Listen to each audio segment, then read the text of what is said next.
My ex has a love child and begged, "Please don't tell my husband." I said, "Too late." When she found out I'd already sent him the DNA test and timeline proving the baby wasn't his, the secret exploded. I, 31 male, got a call from my ex-girlfriend Melissa 2 weeks ago that turned into the wildest karma situation I've ever witnessed. We dated for 3 years, broke up 4 years ago when she cheated on me with her coworker. Classic story. I found texts, confronted her, she cried but admitted she'd fallen in love with him. I moved on. She married the guy Derek 2 years later. I hadn't spoken to her since our breakup until she called me out of nowhere at 11 p.m. on a Thursday. "Please, I need to see you. It's an emergency." "Melissa? What the hell? It's been 4 years."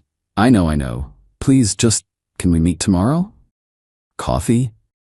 Against my better judgment, I agreed. Curiosity, mostly. Next day she shows up looking exhausted. Designer bag, wedding ring with a rock the size of a grape, but bags under her eyes like she hadn't slept in weeks. "I need your help," she started. "That's rich. With what?" She pulled out her phone, showed me a photo of a baby, maybe 8 months old. Cute kid, curly dark hair. "This is Aiden, he's yours." I actually laughed. "No, he's not. The timeline matches. I was still sleeping with you when—" "Melissa, stop. First of all, that would make him over 3 years old, not 8 months. Second, you're married. To Derek. The guy you left me for." Her face went red. "I mean, I had an affair, while married, with someone who looked like you. And now Derek thinks the baby is his, but I did the math and—" "Hold up, you're telling me you cheated on your husband, had a baby, and now you want me to—" "What exactly?" "I need you to take a DNA test." "Why? To prove you're not the father." "I'm obviously not the father. We haven't been together in 4 years. That's when she broke down. The real story came out. She'd had an affair with her personal trainer, Garrett. Got pregnant, told Derek the baby was his, but Garrett had recently started demanding to see his son and threatening to tell Derek everything if she didn't let him be involved. "So you want me to take a DNA test to show Garrett that he might not be the father? To create doubt?" "Yes. If there's multiple possible fathers, he won't be so confident, he might back off." The entitlement was staggering. "You want me to help you cover up your affair? Please. Derek will divorce me. I'll lose everything. The house, the cars, my whole life." "That's called consequences, Melissa." She grabbed my hand. "I know I hurt you, but we loved each other once. Please don't let my life fall apart." I pulled my hand away. "I'll think about it." She left looking hopeful. But here's what she didn't know. I'd been recording our entire conversation on my phone. Legal in my state for my own protection. That night I did some digging, found Derek on LinkedIn. Investment banker, seemed successful. His Facebook was private, but his Instagram wasn't. Lots of photos with the baby, captions about my mini-me and blessed to be a dad. The guy was clearly in love with that kid. I found Garrett too. Personal trainer at a high-end gym. His Instagram was full of thirst traps and motivational quotes. No mention of any baby. I sat on it for 3 days. Then Melissa started texting. "Have you decided? Please, I'm desperate. Garrett is getting more aggressive. I'll pay you." That last one pissed me off. She thought she could buy my help in deceiving her husband. So I made a decision. I messaged Derek on Instagram from a throwaway account. "Your wife asked me to take a DNA test to help her hide that your baby isn't yours. You should get tested. Check the attached recording." I sent him the entire cafe conversation. Then I messaged Garrett. "Melissa is trying to get multiple men to take DNA tests to create doubt about Aiden's paternity. You might want to establish your rights legally before she muddles the waters." Then I blocked Melissa's number and waited. The explosion was immediate. Update 1. Holy shit, did things escalate quickly. Derek had contacted me through Instagram asking if we could talk. I agreed and gave him my number. The man was destroyed, but calm. "Is this recording real?" he asked. 100%. She asked me to meet her, told me this whole story about needing my help. "Why would you send this to me? You could have just ignored it." "Because 4 years ago, I was you. Nobody told me she was cheating until after I found out myself. I wish someone had given me a heads up." He was quiet for a moment. "The timeline. When did she say the affair was?" I told him what she'd said about Garrett. He asked me to send him the recording directly, which I did. Meanwhile, Melissa had figured out I'd blocked her and started losing her mind. She couldn't text me, but she could email. And boy did she email. First came the anger. "You ruined my life, you vindictive asshole." Then the bargaining. "Please talk to Derek, tell him you were lying, I'll give you $50,000. Then the threats. "I know where you work.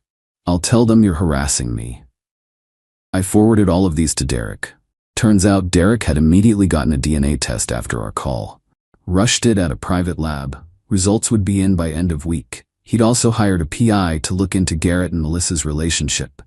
But here's where it gets really interesting. Garrett had also received my message and had already filed for a paternity test through the courts. Apparently, he'd been documenting everything for months. Texts from Melissa, photos of them together during the affair window, even had receipts from hotels. Derek called me again. The PI found something. This isn't her first affair. There were at least 2 others during our marriage. Jesus. Yeah, my lawyer says with the recording you made and everything else, I'm gonna be fine in the divorce. Thank you. But Melissa wasn't done. She showed up at my apartment building. Security wouldn't let her up, but she waited in the lobby for 3 hours until I came home from work. "You destroyed everything," she screamed the moment she saw me. "You destroyed everything when you decided to cheat. Multiple times, apparently." "That's not. How did you?" "Your husband's PI is very good. She tried to block me from getting to the elevator. You need to fix this. Tell Derek you lied. Move or I'm calling the cops. I'll tell everyone what you did. I'll ruin your reputation." "Tell everyone what? That you asked me to help cover up your affair and I refused?" "Please do." Security finally intervened and escorted her out, but she wasn't done. Update 2. The DNA results came back. Derek was not the father, Garrett was. Derek sent me a simple text. "Test confirmed what we suspected. Thank you again." But Melissa went nuclear. She started a campaign to destroy my life, but not through social media like you'd expect. No, she was smarter than that. She called my employer claiming I was stalking her. Thankfully, I'd already given HR a heads up about a situation with an unstable ex and provided them with the security footage of her waiting in my building's lobby. They took my side. She then tried to get creative. She contacted my current girlfriend, we'd been dating for about a year, with a fake story about how I was obsessed with Melissa and had been trying to break up her marriage for years. My girlfriend, Raina, called me immediately. "Your ex just DM'd me some crazy shit." I showed her everything. The recording, the emails, the security footage. Raina's response? She screenshotted Melissa's messages and replied, "He already showed me everything. You're pathetic. Also, your baby daddy is posting about filing for custody on Instagram right now. Maybe focus on that." Because yes, Garrett had gone public. Full scorched earth. Posted the DNA results on his Instagram with a caption about fighting for my son that was hidden from me. Derek had filed for divorce and, because of the affair and fraud, claiming the baby was his, was going for everything. The house was his from before the marriage. The cars were in his name. Melissa was about to lose it all. That's when her parents got involved. I got a call from a number I didn't recognize. It was her father, Robert. "I'm calling to ask you to stop this destruction of my daughter's life." "Sir, with all due respect, I didn't destroy anything. I told the truth to a man who deserved to know it." She made a mistake. Multiple mistakes. Multiple affairs, and then tried to drag me into it. She's going to lose custody of Aiden. That's between her, Derek, and Garrett. You could have just said no and walked away. I did say no. She wouldn't accept it. She showed up at my home. She tried to get me fired. She contacted my girlfriend. Silence. Then, she did what? Apparently, Melissa hadn't told Daddy the whole story. I forwarded him the emails and security footage. He called back an hour later. I apologize. I didn't know the extent of her actions. We'll handle this internally." Update 3. The divorce proceedings were moving fast. Derek's lawyer had everything lined up perfectly. But Melissa made one last desperate play. She claimed Derek had been abusive, said that's why she sought comfort in other men. It was a Hail Mary, but it meant Derek had to defend himself.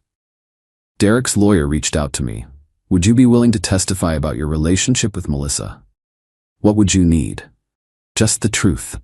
How she was during your relationship, the cheating, her patterns." I agreed, not out of spite, but because lies about abuse are serious and Derek didn't deserve that. The deposition was interesting. Melissa's lawyer tried to paint me as bitter, but I stayed calm and factual.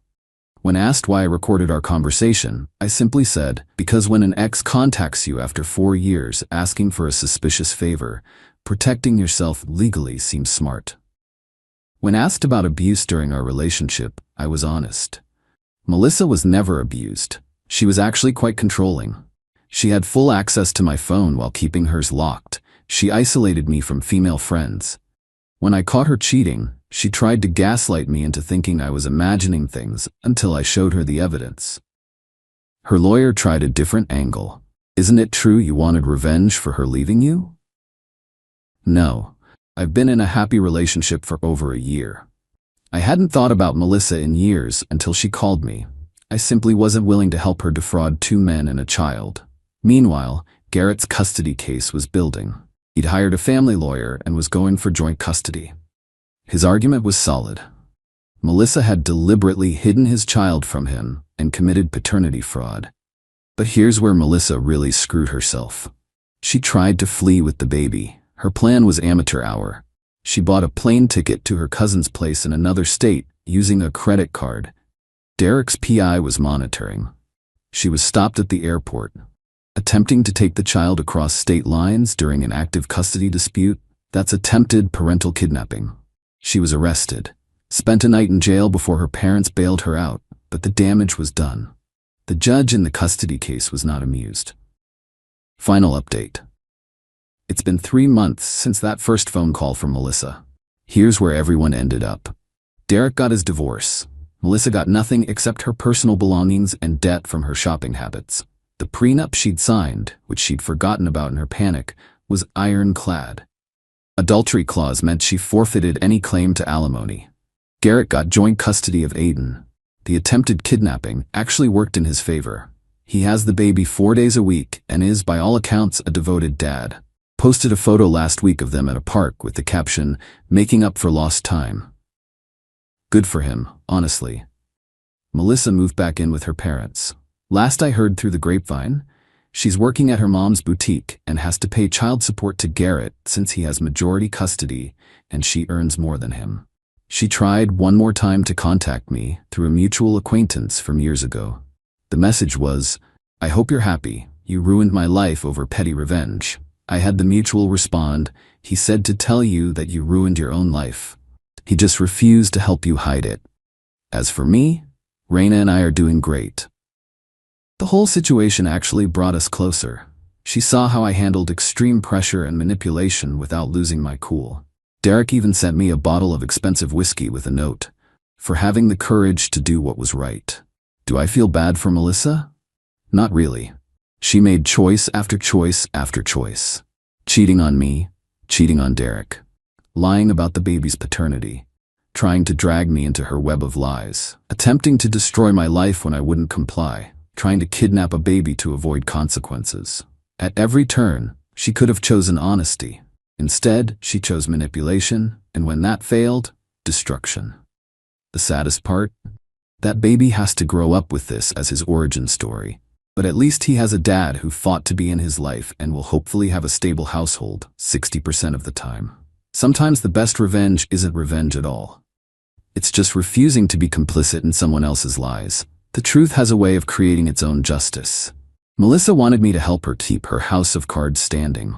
Instead, I just stepped back and let it fall.